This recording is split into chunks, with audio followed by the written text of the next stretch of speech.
Council of the City of Norfolk will now commence. Councilman McGee will be participating remotely in today's meeting. Mr. Clerk, please read the resolution approving the remote participation of Mr. McGee. I have a resolution approving participation through electronic communication means by Councilman McGee. May 12, 2026. Matter. Adopt the resolution. Mr. Clanton. Aye. Mrs. Stewart. Aye. Mrs. Johnson. Aye. Mr. Page. Aye. Mr. Smigiel. Aye. Mr. Thomas. Aye. Dr. Elton. Aye. Thank you, Mayor, Vice Mayor, and members of the City Council. I would like to take a minute and provide an overview of the proposed agenda for this afternoon's work session meeting. In the first presentation, Deputy City Attorney Christopher McClellan will be providing a presentation on the regulation of unmanned aerial systems, takeoff and landing. This is the review of a draft ordinance which will regulate the takeoff and landing of unmanned aircraft systems from city-owned properties consistent with recently modified Virginia law. Following that presentation, we will have your monthly city planning update. That presentation will be given by Bobby Tahan, Director of Planning, and then we do have a few items that require consideration of a closed session motion. So without objections or modifications to the agenda, I would like to invite to the lectern Mr. McClellan, Deputy City Attorney. Without objection, welcome, sir.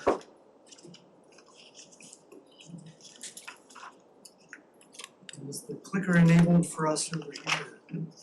Yes. So good evening or afternoon. This is a proposed ordinance for the regulation of the takeoff and landing of unmanned aircraft, aka drones, on city property. And the upshot of this is that we will be asking for this to be adopted or voted on at the June 9th General Council meeting. We're here tonight because under state code, we need at least a 2-week advertising period on city social media, on the website, with this proposed ordinance. So before we get into what the actual proposal is, I'd like to invite Detective Pugh from our UAS unit to kind of explain the need for this ordinance. And am I?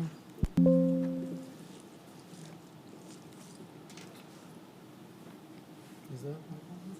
Yeah, I think. Thank you, Mr. Mayor, Mr. Vice Mayor, for having us today. I'm here with my partner, Joe McCarthy, my lieutenant, William Pickering. As I said, I'm with the drone unit. I'm not sure if many of y'all realize, but the drone unit for the City of Norfolk has existed since about 2018. We currently have 24 FAA certified pilots. We have about 9 aircraft that we fly on different missions. This year, we're set to have about 150 missions flying in Norfolk. Most of those missions are for special events, like Sail 250 will be there.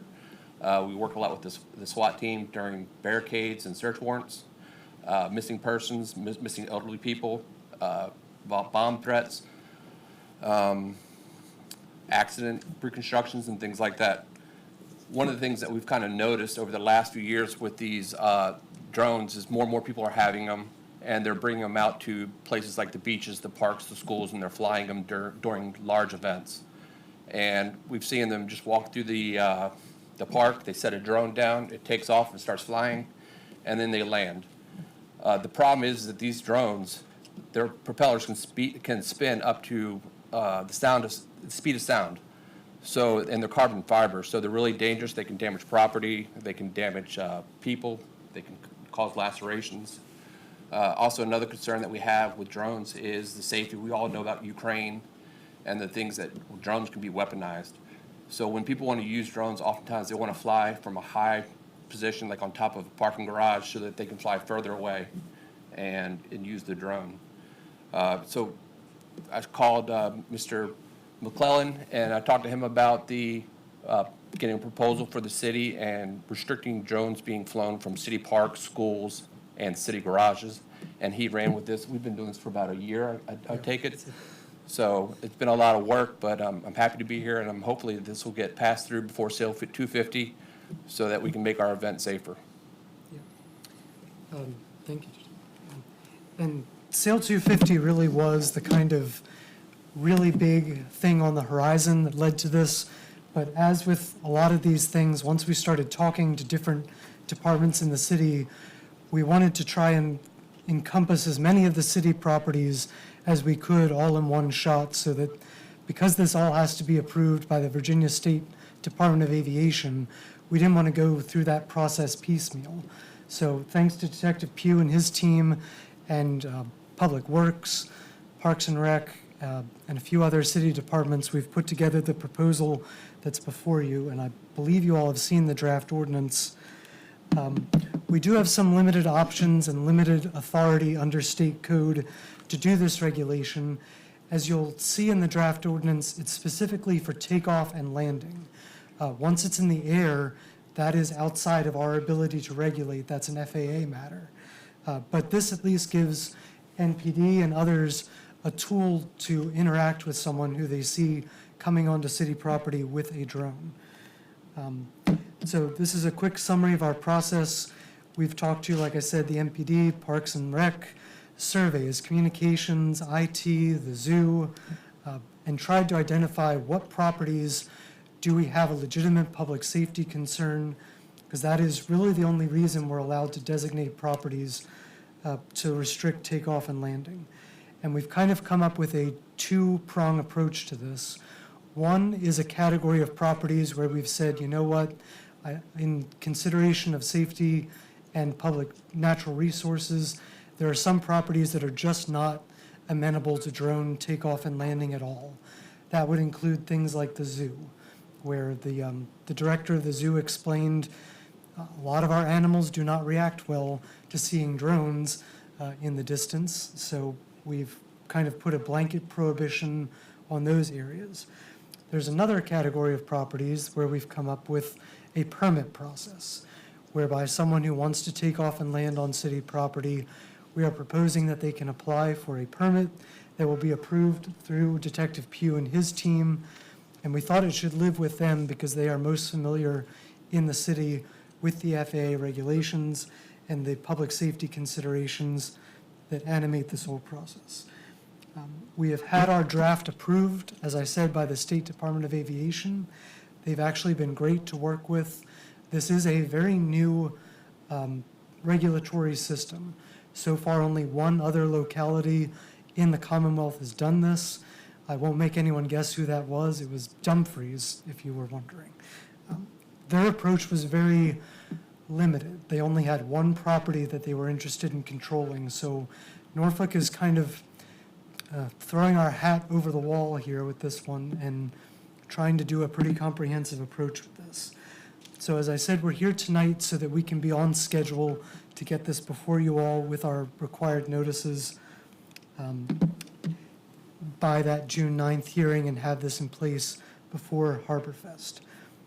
This is kind of a summary of the different properties that we're proposing to regulate under those two different categories. There are some neighborhood parks, smaller school sites, the parking garages that are just not configured for safe drone takeoff and landing. There are others that, in the right circumstances, and if the operator has the right certifications, that we thought it could be done safely. So that is those properties like Scope Plaza, larger parks, larger school sites, and the beaches that it can be done. And the idea with the permit is that there are two types of permits that people can get. One, we're proposing the hobbyist level, which is just someone going out, maybe it's a parent and their kids, or a solo operator just wants to fly their drone for fun. We're proposing that have a $10 permit fee. There are some costs obviously associated with the review by Detective Pugh and his team.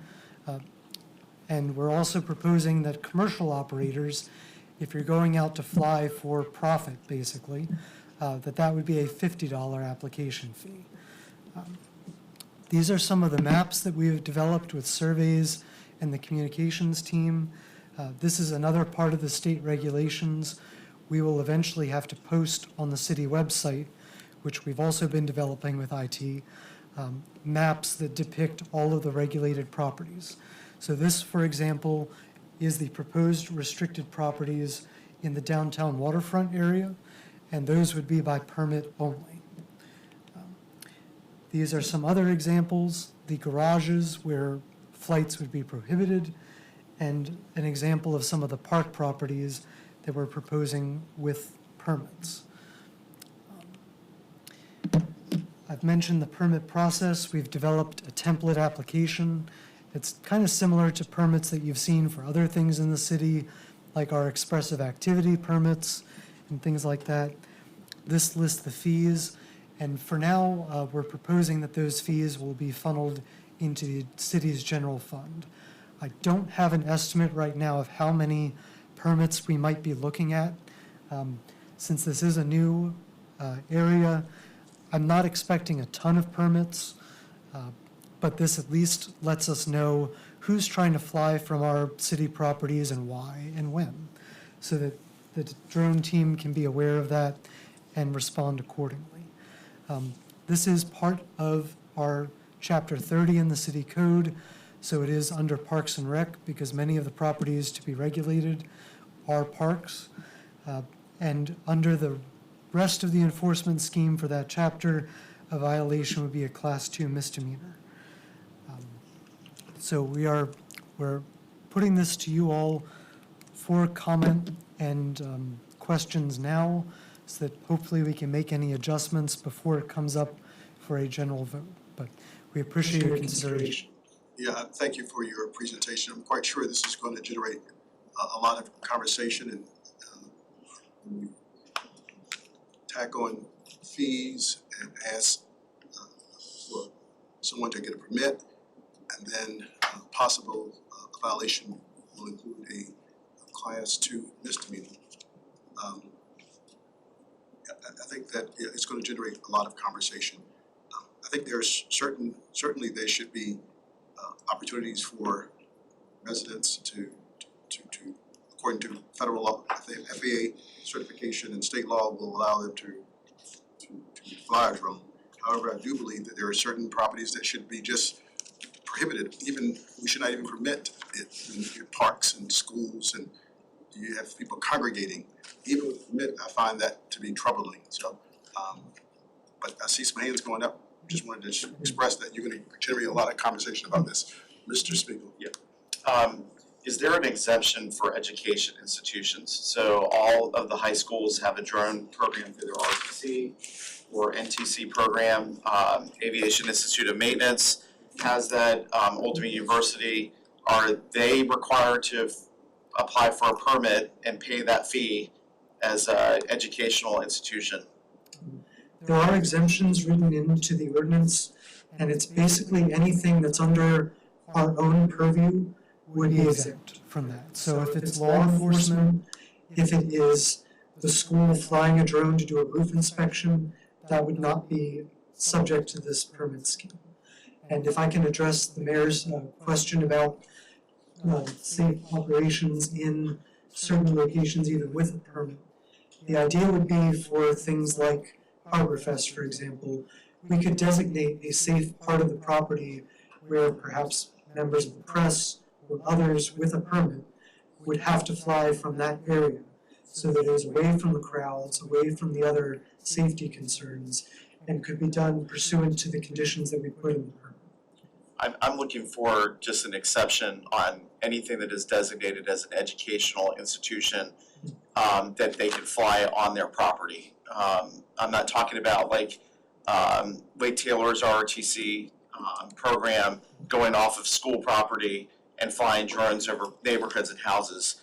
But they have a drone program at their school. They should be allowed to fly on Lake Taylor High School's property while they're practicing and teaching without it having to go through a permitting process or a violation. So, and Aviation of Institute of Maintenance, which is not a private, which is a private institution, I think should still be allowed to be able to fly drones since they're teaching them the proper way to fly drones. I think that anything that's designated as an education institution should be exempt from this. For profit or not. Or for profit or not, yes. Okay, Mr. Clanton. If that's allowed by law, state law, I'm assuming we can. I will check that against the exemptions that are already built in and see if that's an option that we can add. Thank you. Great, thank you, and I totally agree with my colleague and the sentiments there. I personally have a license to be able to be a hobbyist and deploy a drone. And it's registered to be able to be done at Norview Middle School. So looking at this here, I don't do it during school hours or when someone's there. Is the intention, when you say certain, because you're large and you're smaller, to put the restriction on when they're in session or when large groups are there, as opposed to when they're not in session? So that was one of my questions around that, because that's through the FAA, if I get that. So that was just one question. When you get that, and you don't, if you don't have it now, that's fine, we can definitely come back. But, and then I'm always concerned, and I agree with the mayor in the respect of when we're adding new fees or charging for things, and I understand that we have, there's some labor that may be in a part of that. And I don't know, Mr. Manager, that might be one of those projects with some AI or something like that to kind of speed up the process. But I'm just concerned whenever you're just adding a new fee on something that they already have to get. If they're legitimate, they've got to go through FAA first, and now we're saying at the local level, you've got to get another permit. So my concern is around that, so that's why I have. And there are, for the school properties, the idea would be that the operation would be outside of educational hours and not to interfere with, say, the Friday night football game, things like that. All right, well, if there are no other questions, Mr. Smigiel. One other thing, just want to make sure, are we prepared for some pushback from local media that uses this? Because you brought up football games, and it reminded me that I think Wavy and somebody else now does drones instead of helicopters at events. So, and that's kind of school hours. If you have a football game, it's a school-sponsored event. But are we violating anything with the media's rights to have access? They can fly over with a helicopter and shoot video footage from there, but some have reduced it down to a drone. It's something to think about with that as well. Thank you, Mr. I've never seen them taken off from landing. Mr. But I assume it's fairly close to the event itself. Before Ms. McCollum, this Doyle has a question. Mr. McCollum, what problem are you I want to make sure I'm clear, what problem are you trying to solve? So let's just solve that problem without complicating it. What problem are we trying to fix? There's a problem, what is it? Let's fix it. And I'll take Detective Pugh's perspective on that too, but I'd say it's a combination of dealing with problems that we have seen already and more prospectively. As these become more common, more capable, we're trying to get a little bit ahead of that.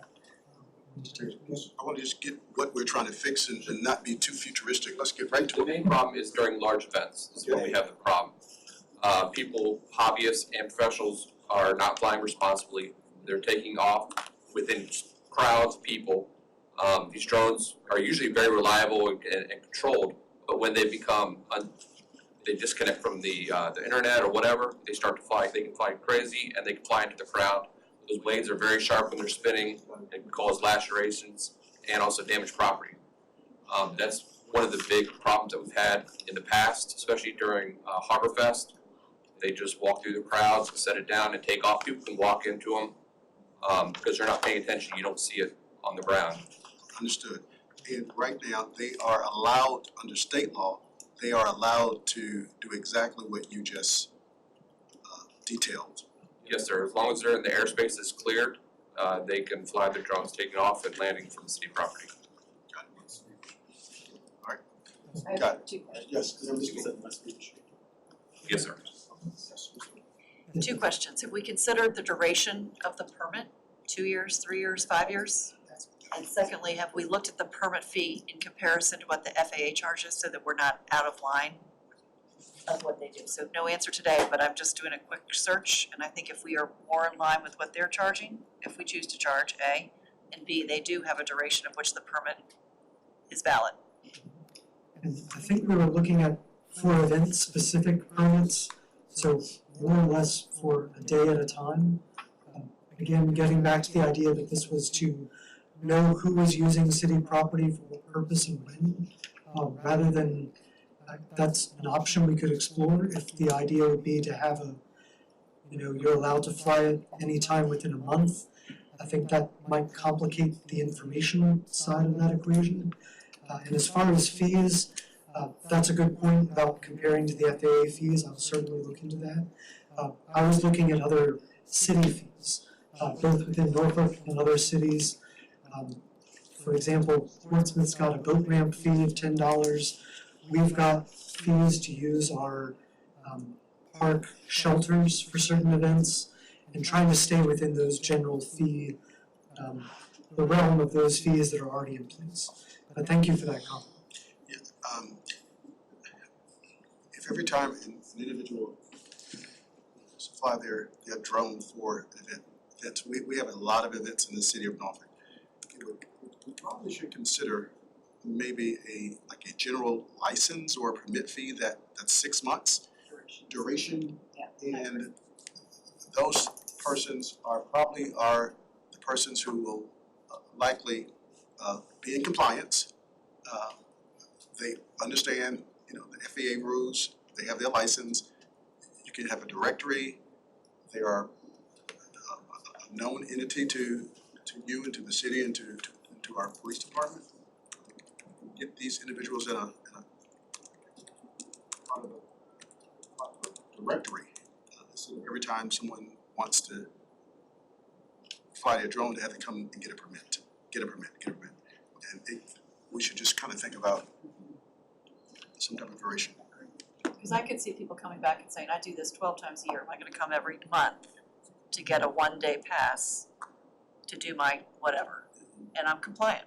So now we're 5 times 12, you're 60, or 10 times 12, you're, right, exactly. So I think we just need to look at the scope. That's something I can definitely check with the state regulators also, if we can issue a more time expanded permit for a specific location, I assume, Exactly. and figure out how we can adjust on the back end for the notification piece, I guess, to Detective Pugh and his team. Thank you both. All right, Mr. Roberts. Thank you. Mr. Tahan has the next presentation.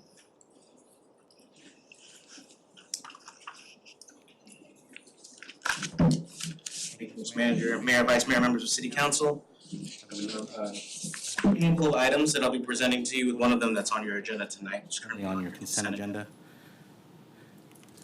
The first item I'll brief you on is a zoning text amendment. It's an amendment requested by the Riverview Business Association to allow kennel by conditional use permit in the pedestrian commercial overlay that specifically applies to the Riverview business area. The area outlined in red is the location of the pedestrian commercial overlay district. It is, Granby Street is running down the middle.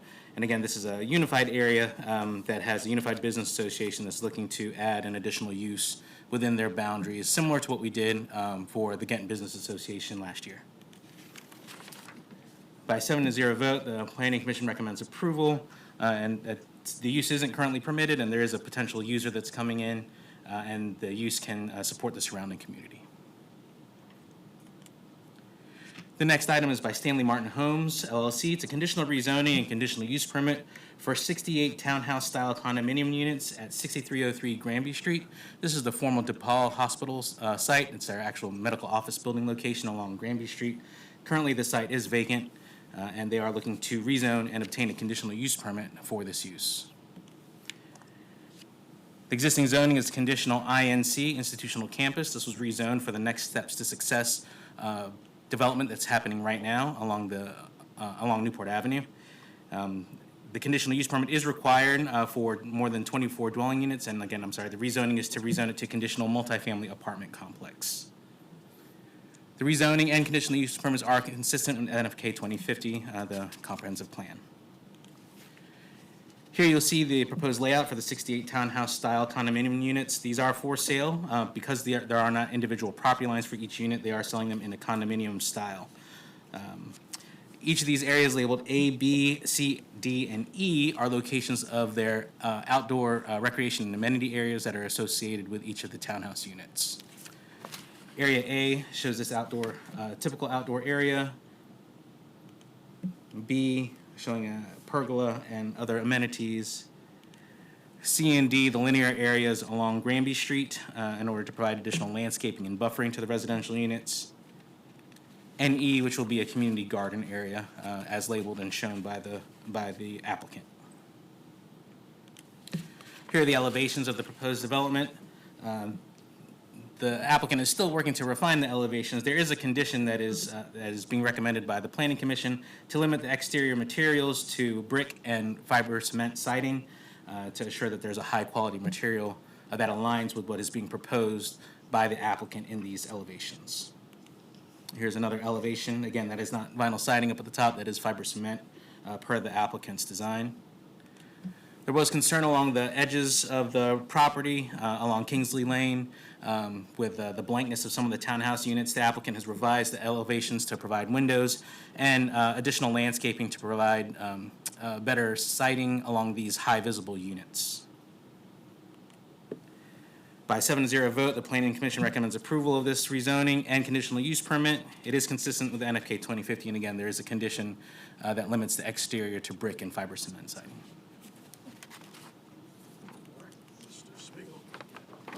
I'm not necessarily opposed to this, but I was a little bit surprised to read about the change of this, what was happening there in the newspaper. This was not the original design for that property, and to add that much density with housing. So is there anybody who could inform me of what changed on this? Because all of the renderings and things, I was at the meeting that took place on what was going to happen there, never showed this many. And I think that's the concern I'm reading that online from folks. So where did this come from all of a sudden? And how does it change the overall layout of the site, the field, what was originally proposed, which was, I believe was going to be temporary housing for families. Now we've moved to permanent housing. So once again, I'm not necessarily opposed to it. I just want to know what changed in this, and is this different from what was originally presented to the community in that area? Thank you, Councilman Spiegel. So the area that's under consideration for the rezoning and the conditional use permit is only the area along Granby Street. The next step to success property is untouched by the development that they proposed, showing the temporary housing units that they showed for the students, as well as the ball fields and the potential tennis courts that they were doing. All of that is still conditionally zoned on the INC property and is not being changed. So this is only on this portion along Granby Street. I'm not aware of any other submittals other than what we've received for these townhouses just on this portion. It does not affect the rest of it. Okay, and then what is the impact on school-age children at that site? Because as you're aware, the school system has proposed closing Granby Elementary School. So 64 units. 68. I mean, somebody will come up with a number and say that's like 10 kids. But have we looked at that, and also the impact of traffic in that section? Once again, more complaints that I read online were about the increase in density and traffic in that area, with the addition of the bike lanes that were put in, those types of things. So just came out of surprise that this was happening. The applicant did come to a preliminary site plan meeting to have this layout reviewed by the site plan review committee. It still has not gone through that process. The impacts to Kingsley Lane and the existing curb cut along Granby Street, they are not adding additional access points. It is utilizing the existing access points from the site. There were no concerns that were brought up by the Department of Transportation impacting either the bike lane or the existing traffic pattern. The school age we do. I'm just sorry, was that study by traffic done before or after the bike lanes were fully installed? Because for somebody who has to sit at the Kingsley light lane going south on a regular basis and have to go through 2 light cycles because there's that many cars that are backed up, did they do that before or after the bike lanes? The review has been in conjunction with the bike lanes going into place. There is a timing concern. We did talk. There is a timing concern with the Kingsley Lane signal that is also being reviewed by transportation. And I know that that intersection's scheduled to get a new signal at some point. I don't know when it is, but I remember reading that somewhere.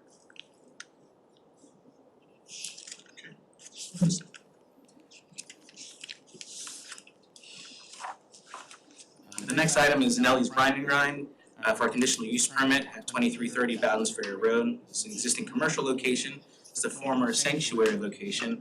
They're looking to allow a restaurant with extended hours and live entertainment, with outdoor live entertainment, to sell alcoholic beverages for on-premise consumption. This is the proposed layout. Bowden's Ferry Road is along the, West 25th Street is along the top left portion of the screen right here. You can see the area that looks to appear as a shipping container that they plan on converting through permits to allow for an area for an outdoor live entertainment area. It is shielded and pointed towards the existing building that is on the site, which is currently the afterglow location. The two existing buildings on site will be continued to use as restaurant locations, providing food and services for this. They are looking to have outdoor entertainment here. The previous location was open from 6 a.m. to 2 a.m., 7 days a week. The new operator is looking to operate Monday through Thursday, 11 a.m. to 10 p.m., Friday and Saturday until 2 a.m., and then Sunday, 7:30 to 10 p.m. The hours of operation for the live entertainment and any outdoor area or that open space area aligns with those same hours of operation. They do have a seating capacity of 225, and they are looking to have both live band, trivia, game nights, and movie nights at the location. By 7-0 vote, the Planning Commission recommends approval. It is located around similar uses in the rail yard development, as well as there will be a 2-year expiration due to this being a new operation of entertainment. We have a parking requirement in that area. There is a shared parking area that they do have available to them directly to the west that is available to them to utilize. It's enough to accommodate 225 patrons. By staff analysis, it does meet the requirements of the zoning ordinance. Clanton. Yeah, it's very, since I've been here, very rare for me to see a business open at 2 a.m. With alcohol. So many others kind of get a lot of scrutiny, and I see that Sanctuary was in there before. What's the difference in this location? Is it location? I'm just. What's the, probably look at the history. Have they had any problems in the past? Okay. They are looking to reduce, generally speaking, although they are still looking to have till 2 a.m.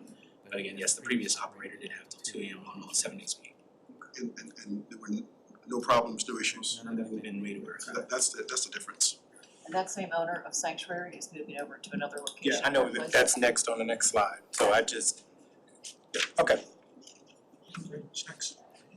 The next item is the new Sanctuary location. This is located at 218 and 220 West 25th Street. This is the former Union Taco site, and this is an existing commercial location.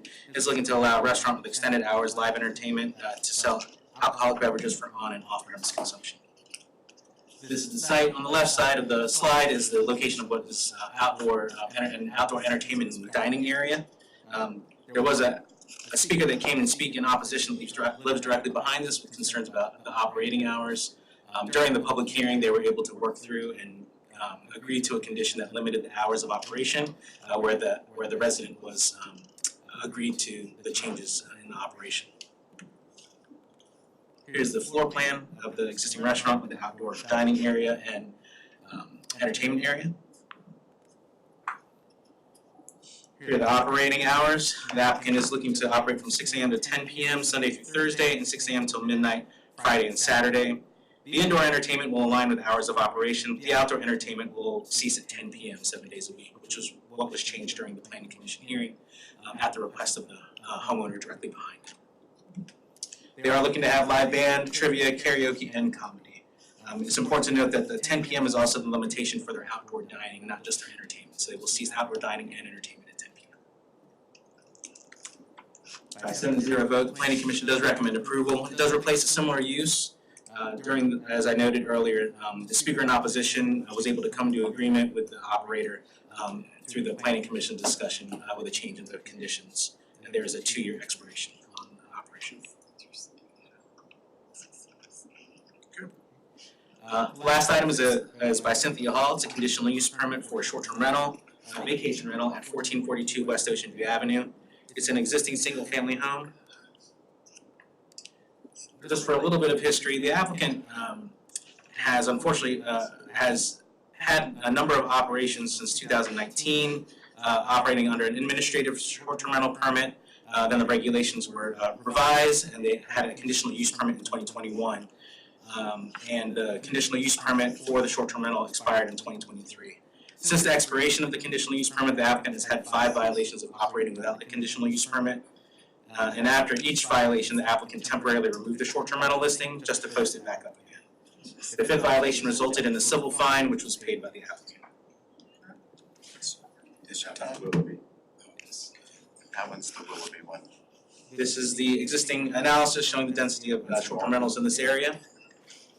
It's his party house. Planning Commission by a 7-0 vote recommends denial of the application.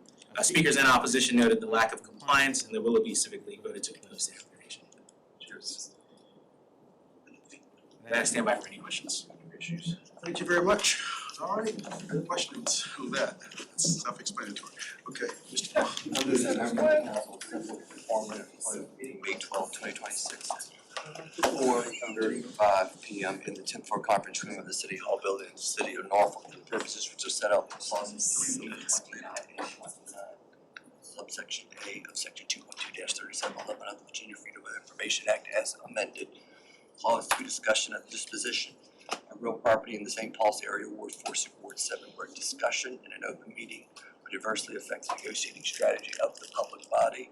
Clause 29, discussion of the contract with HG80 pertaining to MacArthur Center, where discussion, the terms, and the scope of the contract in open session would adversely affect the negotiating strategy of the public body.